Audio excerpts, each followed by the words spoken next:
We go to Syria, please. Okay, Can we go to Saeed. Okay, Syria? Saeed, I got you. I got you. Syria. We're going to go to Syria. Go ahead. Okay. I have a very quick I'll come back to you later, Larry. Go ahead. Okay. On Syria, today marks the 5th anniversary since the President of the United States, Barack Obama, said that Assad must step aside. I wonder if you have any comment on that. Was it an ill-advised policy at the time? Is it an ill-advised policy today? Did you find yourself sort of restricted or pigeonholed into this goal, so to speak? The short answer to all those questions is no. And the implication that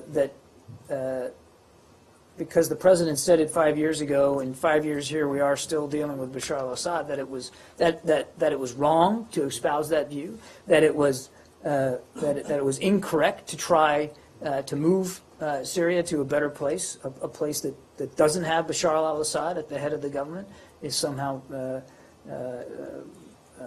wrong-headed. That's just not. It's not the case, and I'm glad you brought that up, because I also want to point out something else the president said that day.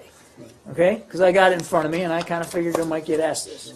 He said, "For the sake of the Syrian people, the time has come for President Assad to step aside." Those were his exact words. And then he went on and said this: "The United States cannot and will not impose this transition upon Syria. It is up to the Syrian people to choose their own leaders, and we have heard their strong desire that there not be a foreign intervention in their movement. What the United States will support is an effort to bring about a Syria that is democratic, just, and inclusive for all Syrians. We will support this outcome by pressuring President Assad to get out of the way of this transition and standing up for the universal rights of the Syrian people along with others in the international community." And everything that we've done since then has supported that overarching goal, including the work that Secretary Kerry has so energetically pursued, not just with Russia, but with all the members of the ISSG, to move Syria to a better place through a political process. So what the president said 5 years ago, you have to take that in totality in all its context, and it still applies today. I understand, but looking at what's going on in Syria today, the Syrian people's will, so to speak, has really been reduced, and everybody else is playing a role in this thing. There are regional government, there are people that are supporting all these opposition groups, others that are supporting the regime, and so on. And it seems, this whole process, the Syrian people's will, so to speak, has been really marginalized. Well, I'm not going to dispute the fact that that the Syrian people do not have an adequate voice in their future right now. How many of you seen the video today, the photos of that little boy? Now, he's about 5 years old. Right. So by my figuring, that little boy has never known a day of his life where there hasn't been war, death, destruction, and poverty in his own country.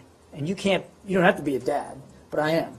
And you can't but help him look at that and see that that's the real face of what's going on in Syria, and that we all have to pull together to try to reach a better outcome. And this notion that so many people are involved now and it's very complicated, we agree. It's one of the reasons why the Secretary is so frustrated by what's going on the ground in Syria. And that's why he continues to urge Russia to work with him on a set of proposals that we agreed to in Moscow and that our teams are still trying to work out, to try to get the cessation of hostilities to be more enforceable across the wide expanse of Syria in an enduring way, so that we don't have to look at any more images like the one of that young boy today out of Aleppo. My last question on this issue. Your counterpart, Maria Zakharova, today said that you are getting at a critical point. Your Russian counterpart, they hold a weekly press conference. She said that you're getting very close to arriving at something regarding Aleppo and regarding a ceasefire. Could you share with us anything in that? I would agree with her to the extent that we continue to have meaningful conversations about trying to reach agreement on the technicalities of these proposals. I'm not going to be predictive here in terms of outcome or when that outcome might be arrived at, but those discussions are ongoing, and they're, again, proposals that Foreign Minister Lavrov and Secretary Kerry both agreed to some weeks ago in Moscow. We are still committed to having those discussions and those negotiations and to trying to get those proposals agreed to.